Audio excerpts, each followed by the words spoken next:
Can you think of a scary moment you've had while you've been traveling? Oh man, it's gotta be, can I address the camera? Yeah. Good, so Please there do. it is.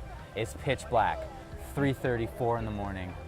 Precise. And I'm in the middle of Cambodia. Uh-huh. I'm on a bus ride from Siem Reap to Phnom Penh, and we crash into a trailer that's carrying logs. Oh my God. Yep, pitch black, middle of the night, and I am injured. My leg gets stuck in this scaffolding because it's a sleeper bus. You know who the first two people were off the bus? Who? The driver and his assistant. Poof, they were the ones gone. Because if they've injured someone, they don't want to be held liable. They've also And they injured just this- ran away. They were off, like they literally sprinted off in the countryside, like the end of Oh some my movie. God. Yeah, it was crazy. So what do you do now? I was the last person on the bus because I needed to be helped off. So I'm sitting there on the bus, it's very scary, very touch and go, and I'm there like crying to myself on the bus. Uh-huh.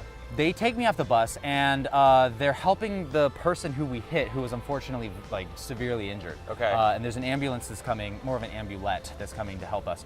And this woman, she was a French journalist that was working in Phnom Penh. She stopped me and she said, "You should not go with these people unless you absolutely cannot." Should not go with the doctors. With those doctors, because it'd be a village hospital in the middle of Cambodia. That sounds They wouldn't terrifying. necessarily know what they're doing to you, and you wouldn't know what you're doing. Which is a big part of hospitals and doctors. Is You wanna know. You want to know. You want to Yeah, know. And right. so, yeah. Long story short, she called the embassy for me.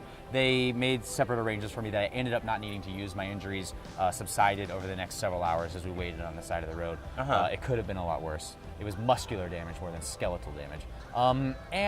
The silver lining was that it could have been so much worse, but I felt that the people that were there on the trip with me really came together to help me in a place that I was very unfamiliar with, right? Well, it's wonderful to, and like life affirming that there are human beings that are willing to step in Yeah. in a crisis and help a complete stranger out. And I'm always one of the people that will say that whatever your worst thought in your mind is about here's how bad travel can go, it's probably not as bad as you're thinking it could be. Glass half full. And they'll Yeah. say, the worst case scenario is that I'm going to end up with no money, no way of communication. I'm going to be stranded in the middle of nowhere, and I'm going to have no recourse. And I think that the odds of that happening are extremely rare, and that you are also discounting the ability of everyone around you to help you, and they often are. People are willing to usually help. Yeah. Yeah, your That's worst great. case scenario in traveling is not as bad as you think.